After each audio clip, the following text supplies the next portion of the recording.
Tech guru. Something is not right. Hold on.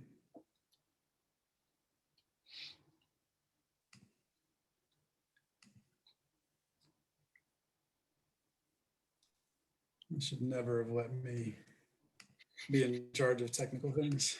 I spoke too soon. I see the recording light, so I think we're good on that front. We are. We're preparing for the live stream on Facebook.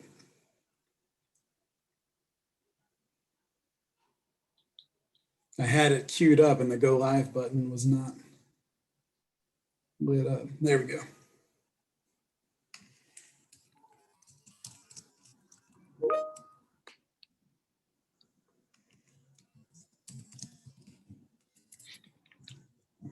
All right, there we go. All right. Technology fails me every time. It's still loading. Hold on. I got a notification. Webinar now streaming on Facebook. Golden. All right. Sorry to your audience. Apologies for the complications there. So welcome. My name is Sam Renaud. I'm your host of Sports Shorts with the Sports Lawyers Association. I want to appreciate all of you joining us today. Our guest for episode 2 is Michael Daly, who is a director at MKTG. Michael, I want to let you give yourself a little bit of background, short and sweet, your career history and what you do now. Short and sweet. Yeah. First, thanks for having me, Sam and team. Cool initiative you guys got going here with the Sports Shorts. Biggest disclaimer, step one right off the bat, I am not a lawyer. Have not played one on TV. I've worked with lawyers, so hopefully during our conversation today, I can provide some context and kind of insights into how we typically work with the attorneys within the brand space and partners and properties. Quick background on me, as Sam mentioned, director at MKTG, helping lead our Toyota Olympics and Paralympics partnership with a team based out of Plano, Texas. I am in Charlotte, North Carolina. Before my time at MKTG, was working at GMR Marketing, also in Charlotte, on some Olympic initiatives there. Some folks may be familiar with the Thanks Mom program that brings tears to your eyes every time you watch it, watch their commercials. So I've been in the Olympic, Paralympic space for a while on the agency side, and looking forward to chatting with the crew here.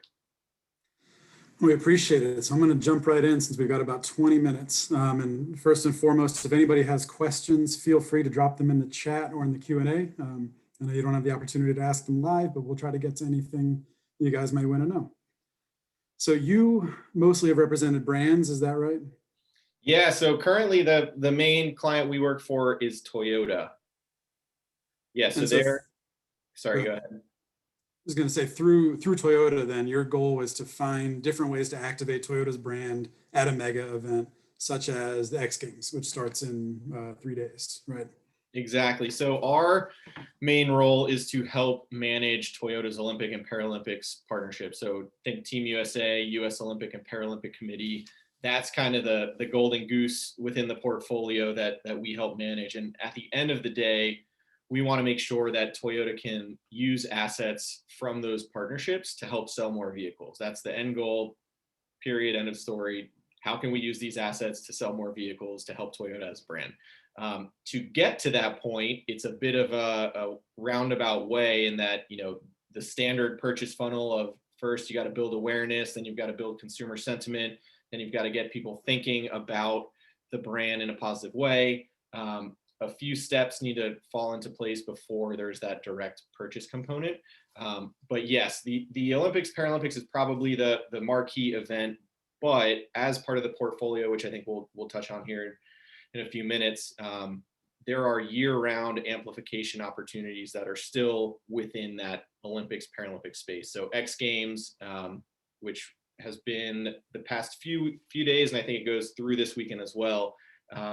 That is another integration point for Toyota to continue its storytelling in the Olympic, Paralympic space. So I want to get to storytelling in a minute, but I want to back up first. You talked about assets and metrics and kind of the way you measure this value for brands. What goes into that? How do you determine what a valuable activation is? And what's the calculation internally when you go to Toyota and say, here, we think this is what you should do? How do we get there? That's a great question. I think first and foremost, you got to figure out the objectives. So to get a plan in place, you got to figure out where you're going first, right? Before you can build the roadmap. So step one is working closely with the client, whether that's Toyota or P&G or whoever the agency's client is, to figure out what do we want to do with these partnerships. With a lot of Toyota's partnerships, they are prioritizing building awareness. Somewhat new to the Olympic space, being a global partner, I believe in 2017 or 2016. So relatively new to the Olympic space, but really jumping in full speed, where Toyota is trying to shift the consumer's awareness of their company to a mobility company versus just a car company. So helping people get throughout their daily lives, whether that's in a vehicle or other mobility assets that are in the Toyota portfolio. So in terms of measuring metrics, once we have the goals identified, we try to figure out, how can we reach that goal? With awareness, a few examples from some previous activations. I think it depends on who you're talking to as well. Toyota had previously had a partnership with US Ski and Snowboard. So again, similar in the X Games, extreme sport type space, winter sports. A few on-site activations included, 10 by 10 tent where there was a heater inside, couch, lounge area. So if fans are checking their favorite athletes on the course or on the half pipe, they could pop into the sponsor village, which is all of the ski and snowboard partners. And at the time when Toyota was a partner, they had a setup where you hop in their tent, you've got a lounge area, you can pick up a free hot chocolate, hot cocoa. With Toyota branding, they could print out the Toyota logo on the foam of the hot chocolate. You get a free mug with Toyota logo on it, kind of a take-home item.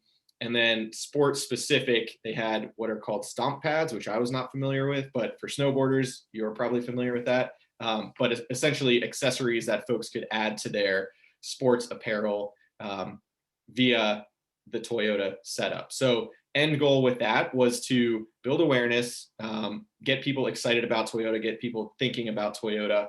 I think with sports partnerships in general, kind of as mentioned earlier, it's not a direct partnership where you can see a brand and then go buy that brand. That's not always how it works. I think in Charlotte here, we just had the Duke's Mayo College Football Bowl here in town, which is a bit of an anomaly. People heard about it. People got excited. There was a lot of social media talk about Duke's Mayo. When you go to the grocery store in 20 minutes, you can easily go pick up a jar of Duke's mayonnaise. But in the auto category, specifically working with Toyota, if someone goes and gets a cup of hot chocolate after a day on the slopes, it's not as easy of a turn where they can go to their dealership and say, hey, I want a Toyota, just had a great cup of hot chocolate. So I think it's much more of a longer term play where building that awareness, building that goodwill, kind of laying the foundation with the target consumers so that ultimately when they get to the point where they are ready to purchase a vehicle, it's a no-brainer for them. And they say, hey, every time I'm on the mountain, Toyota's there to take care of me. I want to purchase a Toyota vehicle. I don't know. I love that you bring up, and I know this has nothing to do with you, but the Duke's Mayo Bowl, just what started as sort of a catastrophe turned into, I think it was like 1.3 billion engagements within 24 hours of the game. And it's insane. You spend, a lot of Mayo is sold. Yeah, and you personally, you spend how much time ramping up for an event like the Olympics, and you couldn't dream of numbers like that. And what happened? Somebody dropped the trophy, it shattered, and a big joke was made out of it, and then the return on that investment is just infinitely larger.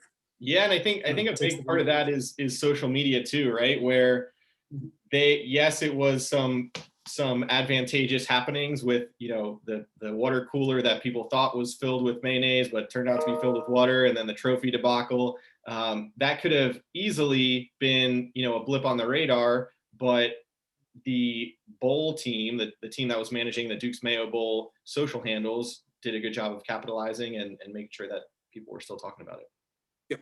And here we are still talking about it. Unrelated to X Games, still talking about it. Nothing to do with it. Yeah. All right. So now you've mentioned there's some ramp up time, right? Like the X Games are an annual event, but the Olympics aren't.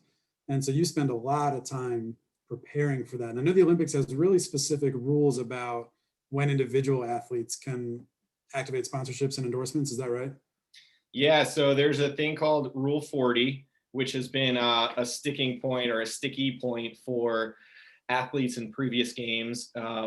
It's essentially saying that the Olympics cannot be an overly commercialized event for the athletes. So until recently, I believe Rio was the first games where the US Olympic Committee had some adjustments to their stance. But before that, unless you were a global sponsor of the Olympics, you could not leverage an athlete during the Olympic Games. So it was essentially a blackout period unless you were one of those brands. The USOPC and each national Olympic committee or Olympic and Paralympic committee at countries throughout the world, they essentially have jurisdiction within their markets if they allow national sponsors to activate these athletes.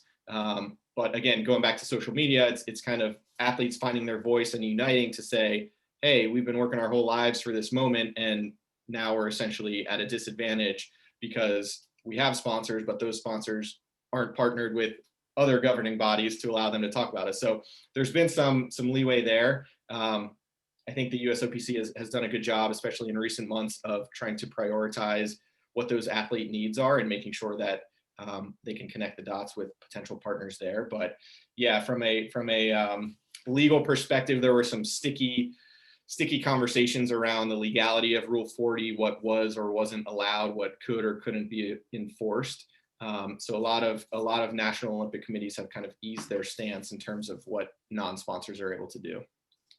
Got it. That's interesting. So a brand like Toyota that does have an official partnership gets a lot more intrinsic value out of that because they can use their athletes the whole time, right? And so there's more benefit to being an authentic partner. I forget what's there's tiers of partnerships. What are the names of them? Yeah, top is the highest. It's the Olympic Partner Program, TOP top. So those top partners, I think there's about 12 or 13 currently. And then depending on going down from there, it goes to National Olympic Committee sponsors. So there's about 205 countries that compete in the Summer Olympics, and then a bit fewer in the Winter Olympics. But each of those Summer Olympic committees or National Olympic committees has the ability to source their own partnerships, Team USA, Team Canada, Team Mexico. And then kind of the next tier is national governing bodies, which are essentially the property responsible for growing and organizing sport within the country. So USA Track and Field, USA Swimming, those are all governing bodies within the US that they select the team that will compete in the Olympics. But for the other 11 months of the year and for the other 3.5 years when the Summer Olympics do not take place, these are also the organizations who are working day in, day out to make sure that kids have access to track and field events, that the top tier level of athletes have access to national level competitions, sending athletes to international competitions, that kind of thing. So there's a few different cooks in the kitchen from that perspective as it relates to what goes into naming an Olympic team. Now, when you back to your representation of Toyota specifically, does Toyota do sort of a mixed, what do you call it, a mixed bag of sponsorships where some of it's activating directly at the event, some of it's through athletes? What's your approach to that, and how do you determine what makes sense and when? Yeah, it's a great question. I think Toyota's got a fairly robust portfolio of partnerships within the Olympic and Paralympic space. So those tiers that we just were discussing, they've got each one of those tiers checked several times through. So they're a global sponsor, so they can activate the Olympic rings in the US and any other country throughout the world. They're a sponsor of the US Olympic Committee, US Olympic and Paralympic Committee, so they can leverage Team USA marks here in the States.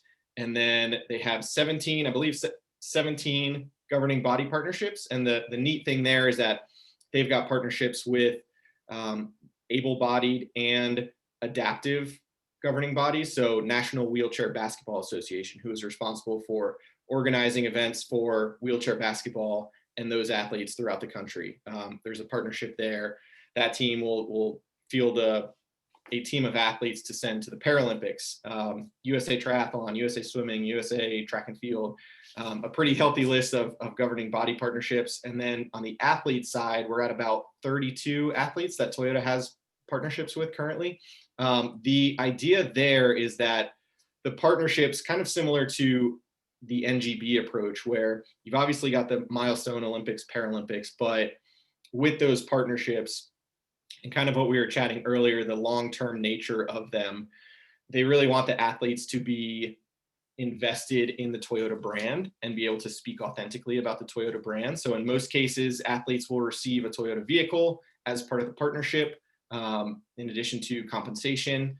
So when they're ready to post on social media, they can go in their driveway and the Toyota vehicle that was provided to them by Toyota, they can snap a cool pic, say, ready to take my Toyota out and go get groceries, or something probably a lot better than that. But be able to speak authentically about the brand. So I think with events coming up like X Games, there's a whole roster of winter athletes that are within the portfolio. So again, kind of telling their story throughout the year. But then there are these milestone check-in moments throughout the year in the lead up to the Olympics and the lead up to the Paralympics where Toyota can still tell some exciting stories. So Chloe Kim, who had taken some time off from competition, this was her first X Games back in, I think, 2+ years maybe, and she won gold. So easy storyline there. She still got it, still the best. So Toyota could jump in on that conversation and kind of amplify the partnership there. And hopefully with each of these athlete partnerships as well, if they're thanking a sponsor or, posting about whatever they're doing, they're keeping Toyota top of mind so that there's still that association there. It's an interesting value proposition too, when you can get somebody like a Chloe Kim or anybody competing in, in snowboarding or somewhere where they're wearing full gear that you can just splatter with logos everywhere, where you can't really get that same kind of, what's the visual awareness, I guess, as you could on a football player or a basketball player who's not wearing logos all over their body. For sure. And I think a unique one there is that there are brands, Red Bull's a popular one where they have a lot of athlete partnerships. And in many of their athlete partnerships, they'll include language that says, if an athlete is wearing headwear, or athlete will make best efforts to wear headwear, when an athlete is wearing headwear, it has to be Red Bull branded. So X Games is a perfect example. At the Toyota tent that we were talking about earlier, fans swing by, they get a cup of hot chocolate, they get some accessories for their snowboard or for their skis.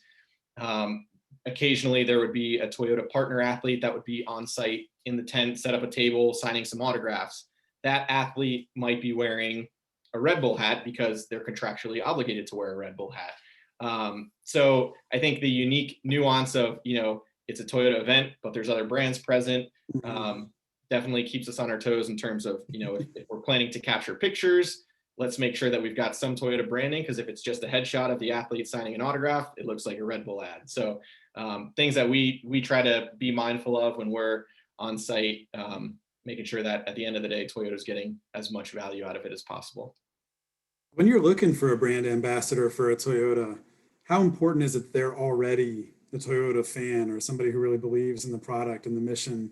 And how often do you just go out and say, look, I need a really good athlete and let's kind of mold them into the image Toyota needs? Yeah, it's a great question. I think it's a mix of a few different criteria that goes into the athlete and for that matter, any partner evaluation, where you've got the check the box of, is this athlete a Toyota enthusiast? Or I guess ranking the scale, what level of enthusiasm does this athlete have for Toyota? There are instances, I think actually with Chloe Kim, where her Toyota partnership started before she actually had her license. So a bit of a unique storyline there in that, she's a Toyota fan, but she can't drive a Toyota. A recently announced partnership with Alyssa Liu, a US figure skater, same kind of thing. She's not old enough to drive, but she's won several US championships for figure skating. So she's got the chops on the ice, but still a few years till, or a few months till she's able to drive. So I think some unique storytelling there. But yeah, that's one of the criteria. I think, the value that the NGB or the athlete has with their fans, social media following, based on how Toyota wants to utilize the athlete. If it's for speaking engagements to get internal employees excited about coming to work every day, overcoming adversity, that can be applied to Olympics, Paralympics, or, opening up your computer and answering emails for 8 hours. That's a storyline that translates. So can this athlete deliver that type of message? If yes, they may score higher. If not, they might not score as high. Or Toyota could use them for a different opportunity. So maybe they're better suited for a photo shoot where they'll just be the face on an advertisement, or, TV commercial content where they'll be featured in broadcast, but may not have that, 30-minute keynote speech delivery type role. So a few different factors go into it, but we certainly want to make sure that all boxes are, or all bases are checked. I don't know the analogy I'm looking for there. A few different factors to make sure that when we are reviewing these athletes, it's not just, do they have a social following? Yep, let's sign them. There's a few different criteria that go into it. So it sounds like you kind of like legitimately keep like a scorecard on how well they fit this brand. So are you being, this is where the lawyer piece of it comes in. Agents who represent these athletes obviously are going to approach you, right? Like it's much easier to go to you than it is to go straight to Toyota, because they're just going to send them to MKTG anyhow. So how can an agent approach you successfully? What are you looking for in that kind of a pitch? Yeah, I think at the end of the day, it goes down to relationships. So having that relationship with agents and the supporting agency, so that kind of similar to what we were talking earlier, that the agent can learn either from the brand directly or from the brand's agency what the objectives are. So if an agent reaches out to us and says, hey, I've got the perfect athlete for Toyota, they are an NFL player and they're in the Chicago market, and here's their social media following. That could be great, but Toyota doesn't have an NFL league deal, so it might not make as much sense. Whereas if they were to say, hey, we know that Toyota is big in Paralympics, we've got this athlete who has an amazing, inspiring story, just overcame this adversity, looking to compete in her first Olympics or Paralympics, and can kind of tell the storyline that would sync with Toyota messaging, that could make a lot more sense. I think one thing that our MKTG team does is has regular conversations with the existing agents about the existing roster of athletes, but also agents that are not necessarily in the portfolio, so that, if and when there is desire from Toyota to increase the roster, we will have a Rolodex essentially of athletes that we know, based on conversations with the agents, based on our due diligence, these athletes could fit the need for Toyota. And I think the same goes with governing body partnerships or event partnerships, making sure that we are keeping a pulse on what's out there, so that if there's a desire or a need on the Toyota side, we have some viable options ready.